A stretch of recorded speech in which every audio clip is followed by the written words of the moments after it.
Hello students, question number 10 from JEE Main 2021, 26 February, shift 2. The question is, let slope of the tangent line to a curve at any point P be given by this. यानी कि आपको dy by dx का value given है. तो ये differential equation given है आपको कि X Y square plus Y upon X है. इसने ये दे रखा है, if the curve intersects the line this at point X equal to -2, तो एक्स इक्वल टू -2 अगर पुट करूँगा तो वाई इक्वल टू 3 आ रहा है इसके करस्पॉन्डिंग. तो यानी कि एक पॉइंट आपको गिवन है उसने कांस्टेंट की वैल्यू निकालने के लिए. Then the value of Y बताना है हमको for which the point this lies on the curve, मतलब एक्स इक्वल टू 3 पुट करके वाई निकालना है कितना आएगा. तो बेसिकली इसको हमको सॉल्व ही करना है सबसे पहले. तो यहाँ से ये हो जाएगा x d Y by D x minus आ जाएगा इधर y इज इक्वल टू हो जाएगा एक्स वाई स्क्वायर. कुछ इस तरीके से इक्वेशन हमें मिलेगी.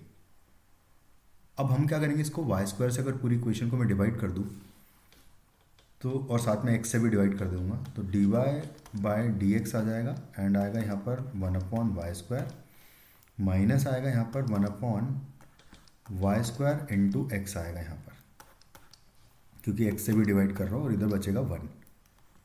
कुछ इस तरीके से इक्वेशन हमारे पास आ जाएगी. उसके बाद फिर हम लोग क्या करेंगे कि यहाँ पर स्क्वायर नहीं y ही आएगा सिर्फ, क्योंकि एक ऊपर भी है ना, तो वो कैंसिल आउट हो जाएगा एक से, तो y स्क्वायर नहीं आएगा यहाँ पर. तो -1/y को मैं t सपोज करूँगा अगर, तो 1/y square D Y by D X is equal to हो जाएगा D T upon D X. ये हो जाएगा. तो ये रिड्यूसिबल टू लीनियर बन जाएगा हमारा इक्वेशन. तो ये हो जाएगा D T upon D X in place of this whole term plus हो जाएगा यहाँ पर, क्योंकि -1/y को मैंने t पुट कर दिया है, तो यहाँ आ जाएगा t अपॉन एक्स और इज इक्वल टू है 1. इंटीग्रेटिंग फैक्टर कैलकुलेट कर लेंगे क्योंकि आप ये लीनियर बन चुका है करेक्टली. 1/x dx का इंटीग्रेशन हो जाएगा e की पावर ln x और फाइनली x आ जाएगा हमारा इंटीग्रेटिंग फैक्टर. तो t into X is equal to X का इंटीग्रेशन कर दूंगा मैं, एक्स इधर भी मल्टीप्लाई कर देंगे क्योंकि ये हो जाएगा x square upon 2 plus constant. ये हो जाएगा टी इंटू एक्स का वैल्यू. टी जो है वो -1/y को सपोज किया है मैंने, तो एक्स अपॉन वाई आ जाएगा यहाँ पर और वो भी माइनस का is equal to x square upon 2 plus constant आ जाएगा. यहाँ पर इसमें अब मैं पहले तो कांस्टेंट निकालने के लिए हम लोग पॉइंट निकाल लेते हैं. तो x plus 2y is equal to 4 equation है, जिसमें x इक्वल टू जब मैं 2 पुट करूँगा -2 पुट करूँगा तो आएगा -2 plus 2y is equal to 4. तो 2y इज इक्वल टू 6, यानी कि y इज इक्वल टू 3 हो जाएगा. यानी कि पॉइंट हो गया -2,3 जो इस कर्व पर लाई कर रहा है, तो इसको सेटिस्फाई करेगा. माइनस ऑफ -2/3 आ जाएगा इज इक्वल टू -2 का स्क्वायर 4/2 प्लस कॉन्स्टेंट.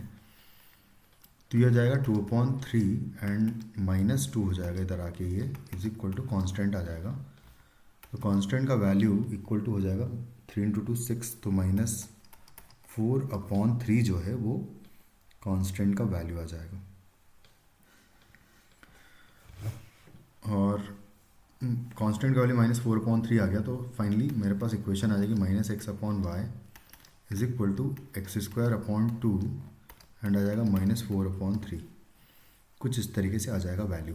अब उसने पूछा है हमसे कि जब 3 पुट करेंगे तो y कितना आ रहा है, तो हम लगेगा x की वैल्यू डायरेक्टली 3 पुट कर दूंगा अगर इसमें, तो -3/y इज इक्वल टू 3 का स्क्वायर 9/2 हो जाएगा एंड माइनस है 4/3. इसको सॉल्व कर लूँगा तो 6 एलसीएम आ जाएगा, 9 या 27 यहाँ पर आ जाएगा, -4 दूनी 8 आ जाएगा. तो ये हो जाएगा 19/6. -3/y का वैल्यू अगर 19/6 है तो इसका रेसिप्रोकल कर दूंगा, तो y/3 -y/3 का वैल्यू 6/19 हो जाएगा. तो y इज इक्वल टू हो जाएगा -6 या 18/19 -18/19 जो है हमारा फाइनली आंसर हो जाएगा इस क्वेश्चन का. Thank you.